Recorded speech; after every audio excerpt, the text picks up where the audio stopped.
அதாவது தொண்டர்கள் சோர்வடைஞ்சிட்டாங்க.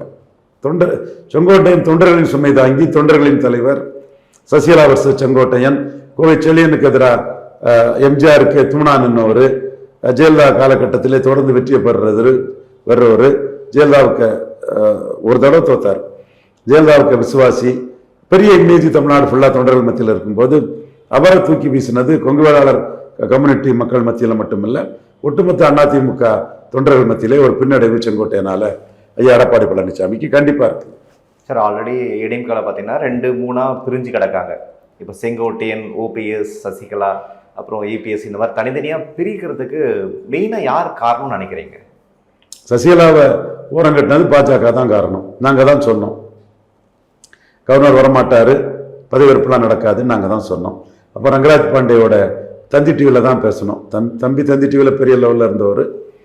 அப்போவே நானும் திராவிட இயக்க எழுத்தாளர் முத்துக்குமார் எல்லாம் இருக்கும்போது அவர் சொன்னார், பல்கலைக்கழக அரங்கம், ஜெயலலிதா இடத்துல சசிகலா, ஜெயலலிதாவோட சசிகலா பவர்ஃபுல்லாக இருப்பாங்க, அது இதுன்னு அவர் சொல்லிட்டு இருந்தார். நான் சொன்னேன், கவர்னர் வரமாட்டாருன்னு, பதவியேற்பெல்லாம் நடக்காதுன்னு. அவர்கிட்ட சொன்னது மட்டுமில்லை, தினத்தந்தி தொலைக்காட்சியிலேயே வந்து ஹிண்டு ராம் சந்தாலியா, சிவந்தி பாலசுப்ரமணிய ஆயத்தம் போன்றவங்கெல்லாம் சசிகலாவுக்கு பூச்செண்டு கொடுக்கும்போது நான் கவர்னர் வரமாட்டேன்னு அதே தினத்தந்தி தொலைக்காட்சியில், தந்தி தொலைக்காட்சியில் சொல்லியிருப்பேன். இன்றைக்கும் அந்த ஆதாரங்கள் அப்படியே இருக்குது. அப்போ சசிகலா சிஎம் ஆக முடியாதுங்கிறது தான் என்னோட கருத்தாக இருந்தது. சசிகலா சிஎம் ஆனால் ஐயா நடராசன் வெரி பவர்ஃபுல், கன்ஷிராமையும் முலாயம் சிங் யாதவையும் சேர்த்து வச்சு பாஜகவுக்கு யூபியில் பாடம் புகட்டினவர், அகில இந்திய அளவில் ஒரு ஓபிசி அரசியல், மதசார்பற்ற அரசியல், மொழிவழி தேசிய அரசியல் எல்லாமே பண்ணக்கூடிய ஒரு கெப்பாசிட்டி உள்ளவர், பாஜகவுக்கே ஒரு பின்னடைவை கொடுப்பாரு.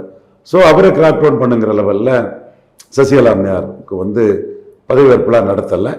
அது எல்லாருக்குமே தெரியும். நானும் அதை வெளிப்படையாக சொல்லி தான் இது பண்ணேன். அதுக்கு பிறகு அந்த அம்மையார் அரசியலிருந்து அப்புறப்படுத்துறதுக்கு இபிஎஸ்சியும் ஓபிஎஸ்சியும் சேர்த்து ரெட்டலையை கொடுத்தாங்க. மற்றபடி விஷயங்கள் இப்போ மீண்டும் பாஜக எடப்பாடிக்கு எதிராக செங்கோட்டையனை வச்சு ஆரம்பிச்சிருக்காங்க.